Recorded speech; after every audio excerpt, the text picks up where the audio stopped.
A economia de Mato Grosso vive um momento único com o mercado comprador que cresce com uma velocidade espantosa, a China. Professor, o ano passado, eu entrevistava o ex-ministro da Agricultura, Alisson Paulinelli, e ele chegou num determinado momento que ele afirmava que a agricultura é forte, mas que os agricultores são desorganizados. Eu quero pegar essa deixa da pergunta e da resposta dele, estendendo ela ao senhor. Como é que o senhor vê a agricultura e a prestação de serviço no Mato Grosso? Estão acomodados? Não, eu acho que esse argumento que os agricultores do Mato Grosso são desorganizados, acho que mudou esse perfil. A minha percepção, que acompanha a agricultura desde criança, é que esse perfil está mudando. Só para falar um pouquinho sobre a China, né, que a gente fala que é o motor do mundo, a China tem um papel importantíssimo para as exportações do Mato Grosso, que é a exportação de grãos. Se a gente pegar 15 anos atrás, comparar, as exportações crescem de 5%, vem para 48%.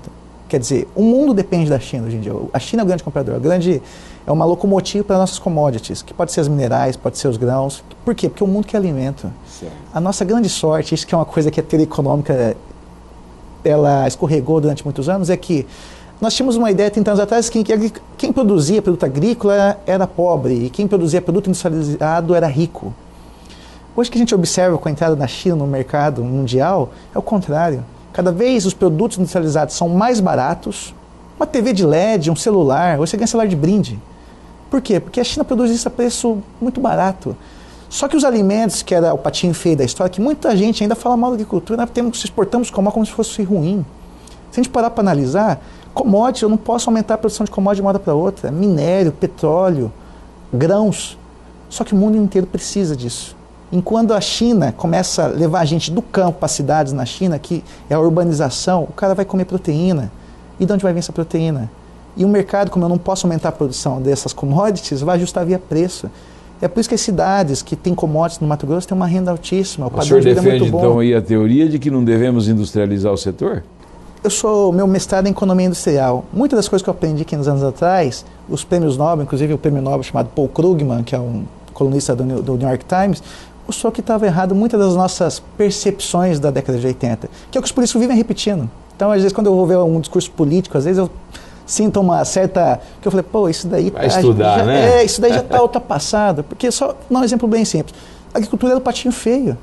Por que alguém me explica hoje em dia que os países ricos industrializados estão passando crises sérias, que é o caso da Europa? E os países desenvolvidos, que eram os pobres da década de 80, estão revertendo o quadro. China, Brasil, Índia, África do Sul, Rússia. E os ricos industrializados hoje em dia estão perdendo espaço. A indústria americana perdeu espaço para os carros da Hyundai, um exemplo, para os sul-coreanos. A indústria de eletrônicos também, americana, perdeu espaço para o pessoal da Ásia. A indústria de alimentos brasileira fazendo essa pujança do centro-oeste brasileiro. Então é um aspecto que a gente tem que rever um pouco dos nossos conceitos sobre agricultura. Na opinião do senhor, quais os outros mercados que nós devemos buscar ainda, professor? Os mercados que crescem. Do ponto de vista econômico, é muito interessante observar. O que cresce, quando a gente fala crescimento, acho que uma palavra que as pessoas podem observar é assim, crescimento se diz oportunidade. Só um pontinho, só para fechar, falado que os produtores são desorganizados. Em certa parte eu concordaria com isso há uns anos atrás, mas o que eu observo? Sempre que a gente ia para os embates ambientais, quando você procura um embate é porque você perdeu o argumento. Então eu vejo hoje, inclusive as instituições do Mato Grosso organizadas, FAMATO, a ProSoja, eu vejo uma modernização.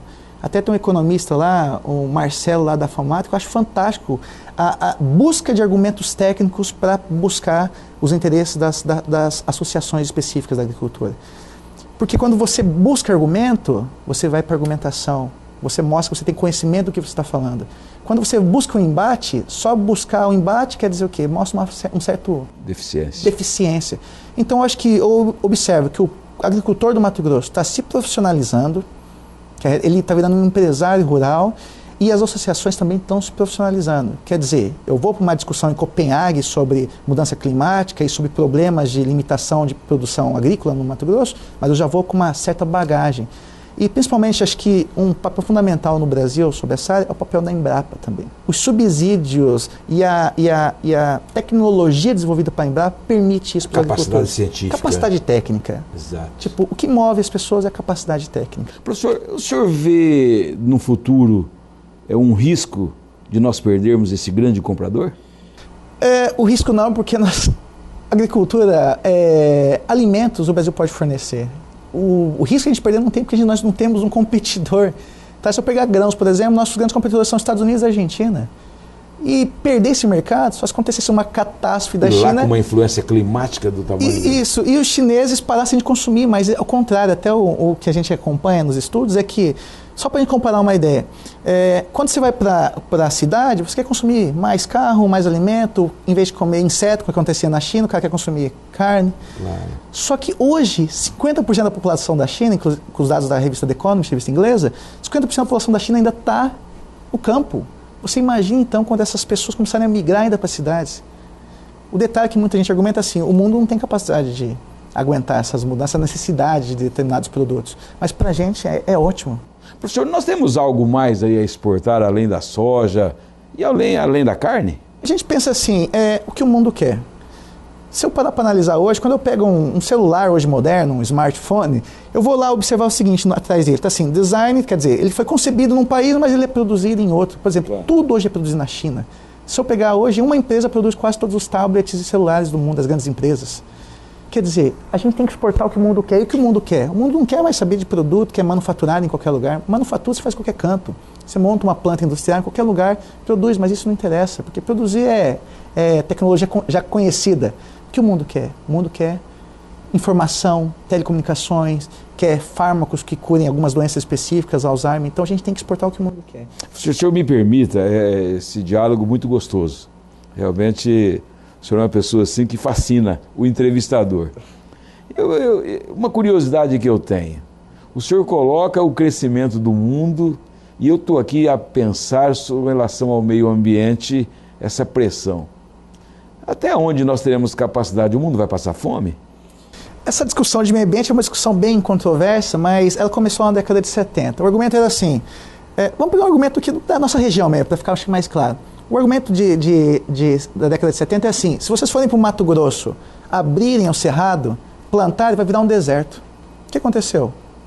Porque não aconteceu nada disso. Nós damos um celeiro que as cidades cresceram, desenvolveram, teve os seus deslizes aí, porque a gente sabe que a questão ambiental foi, às vezes, em alguns aspectos, maltratada mesmo. Mas uma coisa que a gente tem que considerar, a sociedade evolui, a tecnologia evolui.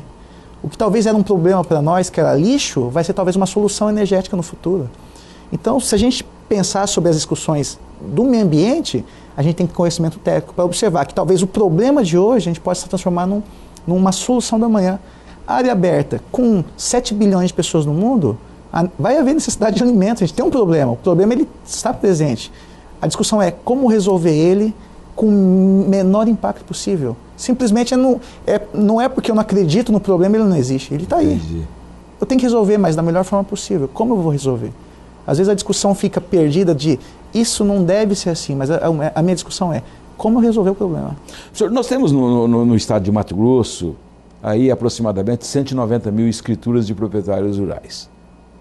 Dessas 190, nós temos aí praticamente 140 normais e 90 mil assentamentos. O senhor vê os assentados, essa pequena agricultura se tornar um exportador do jeito que a economia está indo? A gente pode pegar, acho que vários exemplos, até no Brasil, de pequenos agricultores, mas cada coisa específica. Se eu quero produzir grão, eu tenho que ter escala industrial.